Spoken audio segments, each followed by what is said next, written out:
मैं सिर्फ ये कहना चाहता हूं कि मैं बार बार ये कहता हूं कि मैं कवि नहीं हूं, साहित्यकार नहीं, मैं साहित्य प्रेमी हूं, पाठक हूं, अच्छी कविताएं सुनना मुझे पसंद है, अच्छा लेख जो साहित्य उसको पढ़ना पसंद है, लेकिन जीवन के जिन पगडंडियों पर चलते हुए, मोड़ों पर पहुंचते हुए, पड़ाव पर पहुंचते हुए, भटकनों के दौर में जो कुछ भी मेरे मन में आया उसको कहीं छोटा मोटा लिख लिया करता था और सीता जी की प्रेरणा से आज हम उपस्थित हैं। उनके हाथों में कुछ चीजें पहुंची और उन्होंने मुझे प्रेरित किया कि वो काव्य के रूप में आना चाहिए, कविता संग्रह के रूप में आना चाहिए। और इस मंच पर मैं कह रहा हूं कि अगर ये संकलन कहीं आ पाया है और इसका ये आज इस पर चर्चा हो रही है, इसका पूरा श्रेय सीता जी को जाता है। उन्हीं के मार्गदर्शन में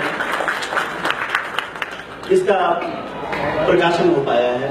आदरणीय लक्ष्मी शंकर वाजपेयी जी ने उसकी भूमिका लिखी, ममता केलम जी यहाँ पर नहीं है, उन्होंने उसकी भूमिका लिखी, डॉक्टर प्रभा ठाकुर जी जो कि कल शाम को इनको उदयपुर जाना पड़ा, वो इस कार्यक्रम में अतिथि थी, उन्होंने भूमिका लिखी। पद्मश्री सुनील शर्मा जी ने अपने आशीर्वचन लिखे, बहुत बड़े बड़े लोगों का।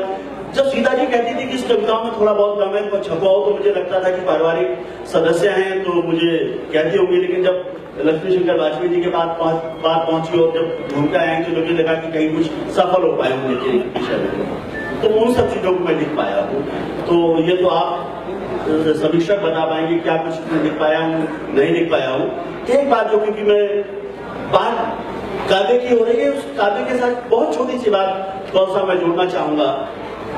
मुझे लगता है यहाँ हम इस पुस्तक मेले के मंच पर हैं, यहाँ पे बहुत सारे पब्लिशर्स हैं, बहुत सारी किताबें हैं, हिंदी की बहुत कुछ साहित्य लिखा जा रहा है, बहुत कुछ सृजन किया जा रहा है।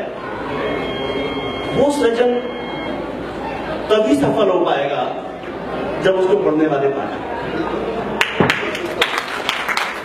बात मैं उंगली वही उठाता हूँ प्रोफेसर साहब जहां भाषा की बात होती है।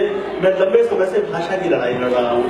केदार भाई जी यहाँ बैठे हैं, विजय राय साहब बैठे हैं, हम लंबे समय से हिंदी भाषा की लड़ाई लड़ रहे हैं। साहित्य वही पड़ेगा जब भाषा बचेगी। हम लोग हिंदी के लेखक हिंदी के सृजन करते हैं, वो कब तक पहुंचेगी जब वो लिखी जाएगी।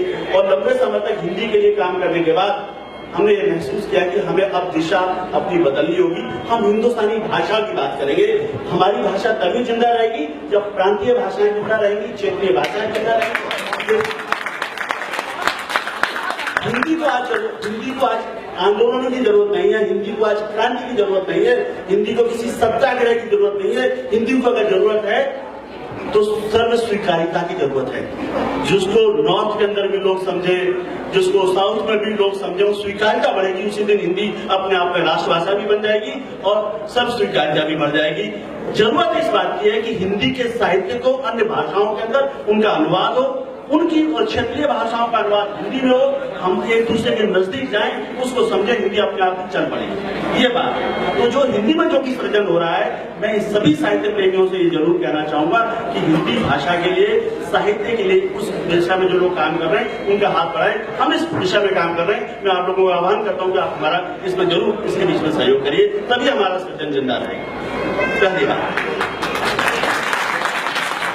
अब इसके बाद मैं समझता हूं जहां तक हिंदी की जो पुस्तकें लिखी जा रही है, सामान्यतः हम जो गिफ्ट देते हैं उसमें हम किताबें देने लग जाएंगे, किताबों को खरीद के पढ़ा जाए। एक व्यवस्था होती है 20, 100, 200, 300 किताबें छपी, अलमारी में चली गई, हमने उसको पुरस्कार दे दिया, उसको दे दिया, उसको दे दिया।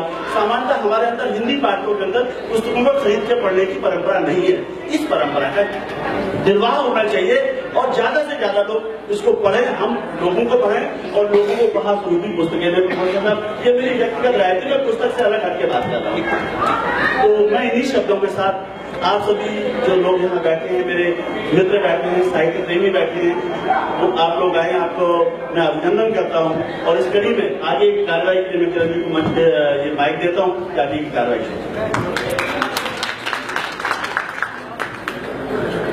धन्यवाद सुधा पाठक जी। जहाँ तक हिंदी की बात चली है तो मैं इसमें एक बात और जोड़ी कि जो महायात्रा पे निकल रहे हैं साहित्यकार, वो हमें इतना कुछ दे रहे हैं कि अगर हम उन्हें ठीक से सहेज पाते तो आज हिंदी के लिए हमें इतना नहीं बोलना पड़ता।